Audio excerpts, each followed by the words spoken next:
కర్మం అంటే కప్పకు కోపం, విడమం అంటే పాముకు కోపం అన్నట్టు అయిపోయింది నా పరిస్థితి.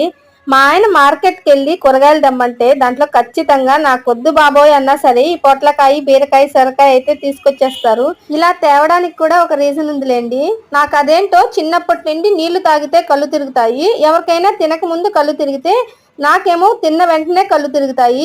అప్పుడప్పుడు అనిపిస్తుంది ఈ వింత రోగం నాకే ఉందా, నాలాంటి వాళ్ళు నిజంగానే ఉంటారా అని. నేను ప్రెగ్నెన్సీ కోసం ఏ హాస్పిటల్లో చూపించినా సరే డాక్టర్ చెప్పే ఫస్ట్ మాట వాటర్ ఎక్కువ తీసుకోవాలి, వాటర్ ఎక్కువ తీసుకోవాలి, ఇదే మాట చెప్పేవాళ్ళు. నేనేమో నా రూటే సెపరేట్ అంటూ ఎవరి మాట వినకుండా రోజుకి మహా అయితే 1 లీటర్ కంటే ఎక్కువ తాగేదాన్ని కాదు. అందుకే మా ఆయన వేరే రూట్ లో వెళ్లి వాటర్ కంటెంట్ ఉన్న ఫ్రూట్స్, వెజిటేబుల్స్ తెచ్చి పడేస్తే సచ్చినట్టు అదే తింటాది అని వారానికి 3 సార్లు ఇవే తీసుకొచ్చేస్తారు. వాటర్ తాకపోవడం వల్ల నేను పడిన స్ట్రగుల్స్ చాలానే ఉన్నాయి. నాలాగైతే మీరు తాగకుండా ఉండొద్దు. వీడియోకి లైక్ చేసి మన ఛానల్ ని సబ్స్క్రైబ్ చేసుకోండి. Tata, bye bye.